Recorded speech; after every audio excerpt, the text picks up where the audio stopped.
제 주치의님은 정말 술 권하는 사람들 악마들이라고 하고 악마 같은 사람이라고 연을 끊어야 한다고 하셨는데 정말 많이 놀랐습니다.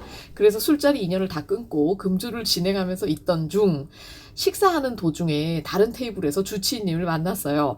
주치의님께 인사를 드렸는데 3년 동안 제 주치의셨는데 누구시냐고 하시면서 소맥을 드시고 계셨고 인사불성이 되셔서 일행과 싸우는 걸 보고 혼란이 왔습니다.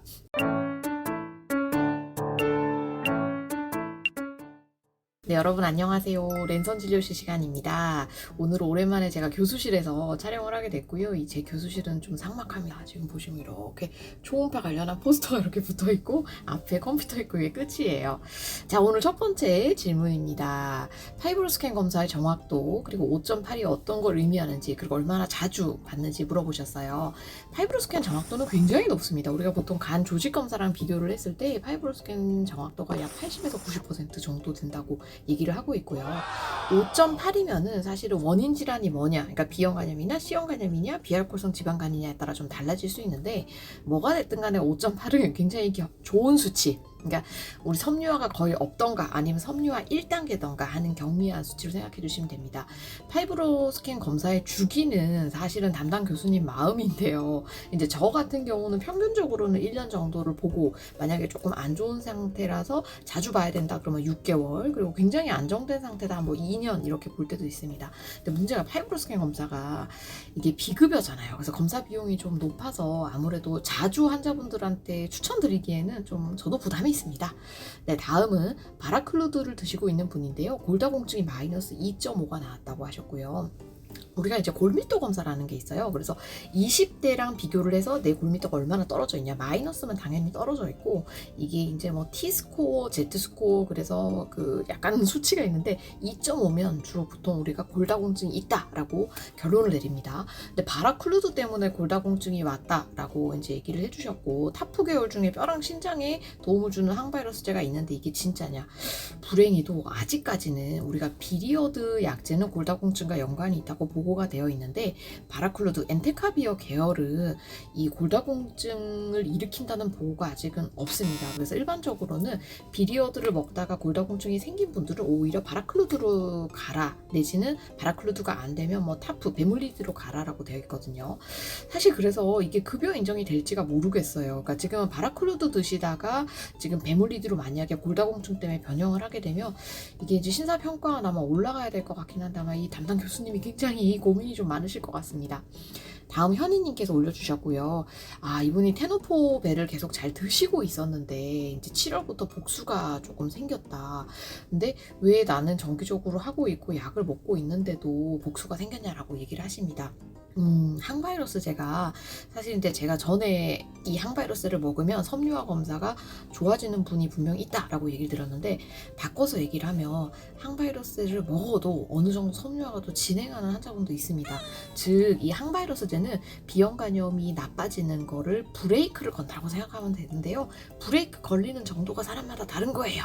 이제 굉장히 잘 걸리는 분들은 브레이크가 걸리다 못해 이제 거꾸로 가게 되는 게 섬유화가 좋아지는 거고 이미 굉장히 빨리 진행하려는 뭐 가족력이 있다든지 아니면 B형 간염의 마리수가 높다든지 섬유화가 많이 진행을 한 경우에는 항바이러스를 드셔도 브레이크가 완전히 걸리지 않고 어쨌든 천천히지만 앞으로 진행을 하는 분이 있습니다. 그래서 아마 우리 현혜님께서 당연히 잘못한 건 전혀 없고 그런 항바이러스제 치료 효과가 사람마다 조금 다르기 때문에 약을 드셔도 복수가 생겼던 것 같고요. 그래도 어쨌든 항바이러스를 드시는 게 안 드시는 것보다 훨씬 이득이 100배 넘게 많기 때문에 지금은 이제 간혹 생기는 복수에 대해서는 치료를 좀 받으시고 이 항바이러스 치료는 유지를 해야 되고요. 딱 요 시기에 저염식이 정말 중요합니다. 딱 요 시기에 저염식을 못하게 되면 복수가 왕창 생겨버리게 되니까 식단 저염식 하시고 단백질 많이 드시고 이거 항상 기억을 해주세요. 네, 다음 질문은 어머니가 이제 B형 간염 때문에 조금 많이 아프신 것 같아요. 근데 봉화지겸이라고 우리 왜 피부 이렇게 아래쪽으로 이렇게 빨갛게 되는 걸 봉화지겸이라고 하거든요. 이제 그게 걸리셨어요. 그래서 간경화랑 봉화지겸이 상관관계가 있냐? 네, 있어요. 이게 결국 간경화가 생기면 면역 기능이 떨어지게 돼서 많이 안 걸리는 감염에도 걸리게 되고, 뭐 일반적으로 금방 낫게 되는 상처가 봉화시경까지 갑니다. 쉽게 얘기 드리면 우리 뭐 이렇게 손톱 깎기 이렇게 하다가 여기 뭐 거스름이나 이렇게 상처 생길 수 있잖아요. 일반인들은 이게 크게 진행하지 않지만 간경화 분들은 진짜 당뇨 환자분들처럼 이게 봉화시경 안으로 되게 심하게 진행된다든지 이런 게 생길 수 있고, 간 기능이 떨어질수록 조금 더 중하게 그런 염증에 대해서 취약하게 됩니다.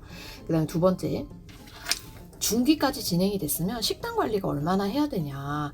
사실 식단은 중기 진행됐으면 중요하죠. 어쨌든 계속 그 영양분을 충분히 칼로리를 많이 드시고 저염식 하시고 고단백을 하시고 이거는 중요한 거는 맞고요.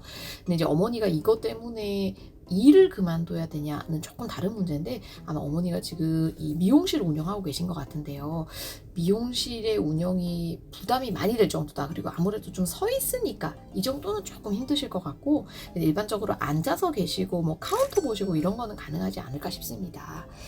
그리고 중기까지 이제 진행이 됐더라도 관리를 잘하면 얼마나 건강하게 살 수 있냐라고 물어보셨는데, 이거는 되게 답을 드리기가 조금 어려운 문제인 것 같아요. 예를 들어 간경화 중기라도 이게 이제 비알코올성 지방간에 의한 중기냐 비형간염에 의한 중기냐 뭐 이런 원인 질환에 따라 조금 달라져 있고, 그래도 우리 보호자분께서 정말 간이식까지 생각을 하고 계실 정도로 어머니 많이 케어를 하고 계신 것 같은데 좋은 결과 있었으면 좋겠습니다. 네, 다음은 은영님께서 올려주셨고요. 이분이 지금 자가면역 간염이 있어서 간이식을 앞두고 있는데, 간이식을 앞두기 때문에 간 기능이 좀 안 좋잖아요. 그래서 식도적 맹류 결찰수를 여러 번 받으셨고 약물 복용하는 게 너무 힘들다고 하셨어요. 저 정말 충분히 이해를 하고요. 이게 이제 결찰수를 받게 되면 어쨌든 생사를 집어넣는 거거든요. 근데 이게 2주 정도 있다가 떨어져 나가기 전까지 굉장히 뭐 삼킬 때마다 걸리는 느낌도 들고, 그거 떨어지고 나면 이제 약 먹을 때마다 결리는 느낌, 따가운 느낌 이런 게 복합적으로 있습니다. 그래서 뭐 그 식도적 맹류 결찰수를 하고 난 자리에 다시 피가 나는 거를 방지를 하기 위해서 지금처럼 뭐 넥시움정, 알덱스정 이런 거를 드시고 있는 거고요. 제 생각에는 이렇게 관리 잘 하고 계시면 20대까지 충분히 버티실 겁니다. 조금만 더 기운 내시고요. 원래 해 뜨기 전이 제일 힘들다고 하잖아요. 네, 마지막 케어 조금만 더 기운 내세요. 다음은 대기님께서 이제 올려주셨고, 비형간염 DNA 수치가 1024, 3개월 전에 240이었다. 항바이러스를 비급여로 처방받는 게 좋냐. 근데 지금 이분이 이제 간암 가족력이 있다고 얘기를 주셨어요.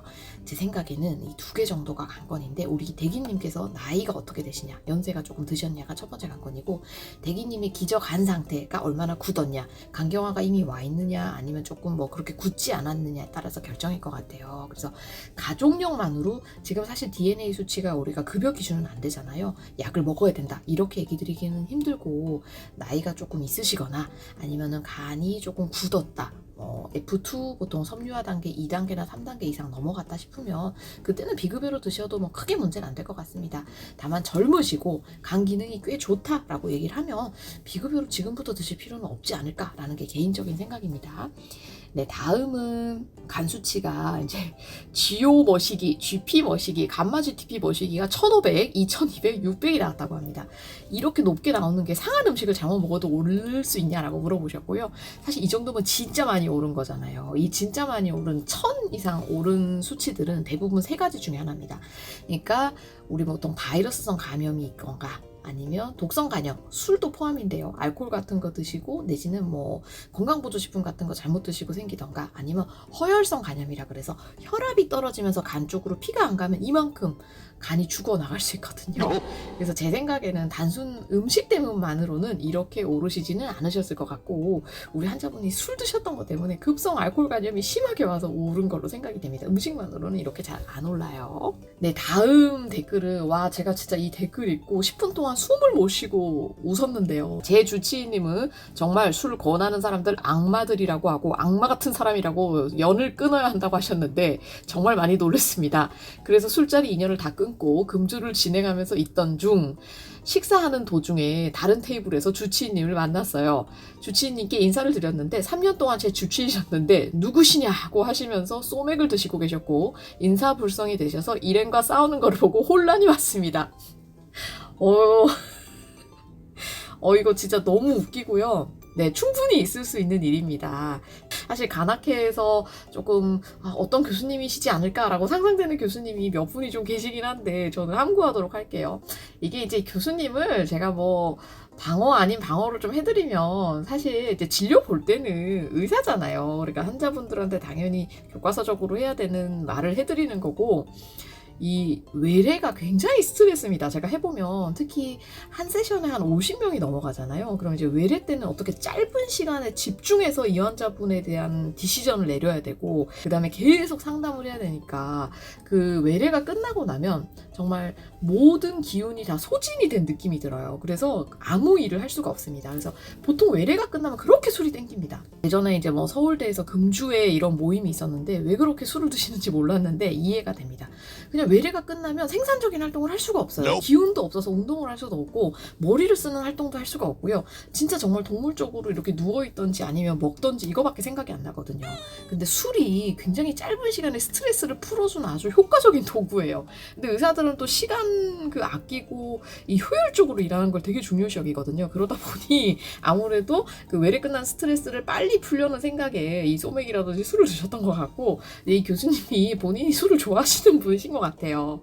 아무튼 오늘의 베스트 댓글 1번입니다. 정말 나중에 어디 저기 뭐 컬투라든지 이런 사연에 한번 내보시면 좋을 것 같아요.